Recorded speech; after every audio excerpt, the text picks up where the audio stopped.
सत्य कितनी दूर है, परमार्थ मार्ग कितना लंबा है, या यूं कहें कि हमारी आध्यात्म यात्रा कब खत्म होगी, कब समाप्त होगी, इसका जवाब देना बड़ा कठिन है। इसका उत्तर कहना शायद अभी जरा जल्दी होगी। सत्य, आध्यात्म या परमात्मा का मार्ग, इस पर चलने वाले मुसाफिर या इस पर चलने वाले यात्री पर निर्भर करता है। आध्यात्म मार्ग हर किसी के लिए अलग है, हर किसी के लिए एकदम नया। बाहरी रूप से दो व्यक्तियों की आध्यात्म मार्ग में एक रूपता नहीं हो सकती,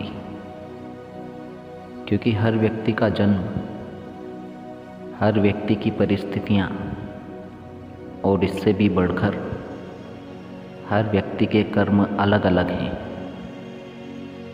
किसी भी व्यक्ति के कर्मों का योग एक समान नहीं, और कर्म ही जीव की रचना करते हैं। जीव के रूप का, जीव के स्वरूप का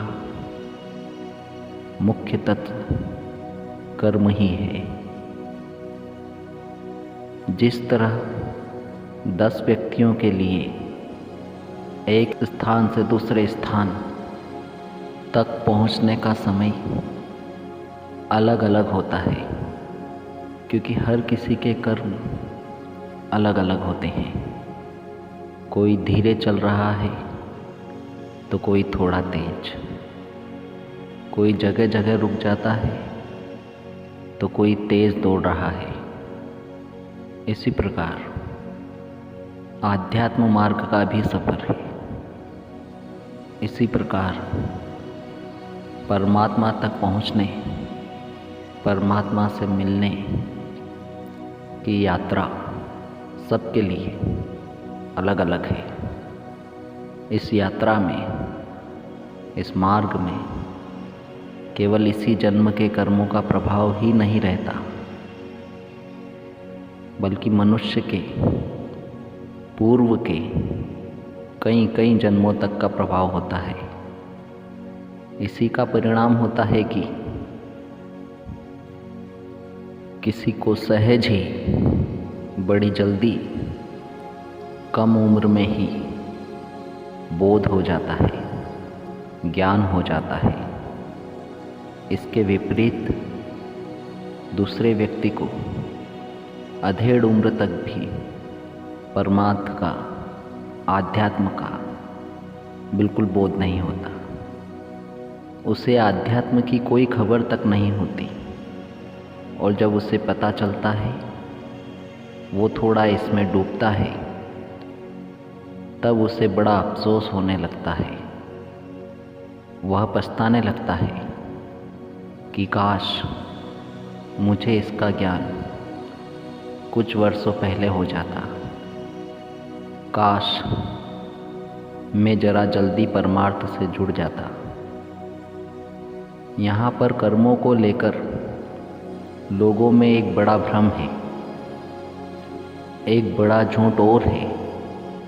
यदि उन्हें कर्मों के बारे में बताओ, यदि उन्हें कर्मों के बारे में तनिक ज्ञान दो, तो फिर वे निष्क्रिय होने लग जाते हैं। उनका धोखा यह है, उनका भ्रम यह है कि जब सब कर्मों के मुताबिक हैं, जब सब कर्मों का हिसाब है, तो आगे मुझे कुछ नहीं करना। जो होगा वो कर्म से ही होगा। ऐसे लोग, ऐसे व्यक्ति धीरे धीरे भाग्य पर अधीन हो जाते हैं। वो भाग्य को ही कर्ता मानने लग जाते हैं, जबकि भाग्य अदृश्य है, भाग्य शून्य है। किसी व्यक्ति का कोई भाग्य नहीं है, कोई भविष्य नहीं है। ये भाग्य ऐसे ही निष्क्रिय या आलसी लोगों की कल्पना की उपज है, उनकी कल्पना का परिणाम है। अब यहाँ जरा सोचने वाली बात है, जरा विचार करने वाली बात है। यदि सब कुछ कर्मों का फल है तो हमारा क्या योगदान है? हम क्या कर सकते हैं? तुम्हारे इस प्रश्न को, तुम्हारी इस शंका को एक छोटे उदाहरण के द्वारा समझते हैं। साइकिल में 2 पहिए होते हैं, एक पहिया आगे और एक पहिया पीछे की ओर। आगे का पहिया तुम हो और पिछले का पहिया तुम्हारे कई जन्मों के कर्म हैं, जिनका तुमको कोई ज्ञान नहीं है, कोई बोध नहीं है। तुम ये जानते हो कि साइकिल में पीछे के पहिए की ताकत से ही, पीछे के पहिए के आधार पर ही आगे का पहिया चलता है। जबकि आगे के पहिए को लगता है मैं रास्ते पर आगे बढ़ रहा हूँ, मैं साइकिल को आगे ले जा रहा हूँ। और यदि आगे का पहिया रुक जाए या जाम हो जाए तो उसका अस्तित्व खतरे में हो जाता है, क्योंकि कर्म का पहिया तो उसे आगे धकेलता जाएगा। फिर चाहे आगे का पहिया घिस जाए या फिर टूट जाए, बस यही हाल हमारा है। अगर हम पिछले कर्मों का परिणाम देखकर, किस्मत के भरोसे रहकर कहीं रुक गए या कहीं जाम हो गए तो हमारे जन्म का उद्देश्य छूट जाएगा। और अगर हम बिना पिछले कर्मों को देखते हुए, जबकि आगे के कर्म हमारे पिछले कर्मों का ही परिणाम होने वाले हैं, इसकी चिंता किए बगैर आगे बढ़ते रहे, चलते रहे, तो फिर सत्य हमसे दूर ना होगा, परमात्मा से मिलन कठिन ना होगा। ये तय है कि आध्यात्म की उन्नति पिछले कर्मों पर निर्भर होती है, पर यह भी तय है कि यदि पिछले कर्मों के भरोसे रहे, आगे के कर्मों पर ध्यान ना दिया तो यात्रा कठिन हो जाएगी, मार्ग लंबा होता चला जाएगा। आध्यात्म मार्ग का लंबा होना या छोटा होना, परमात्मा का जल्दी मिलना या देरी से प्राप्त होना, पिछले और आगे के पहिए पर निर्भर करता है।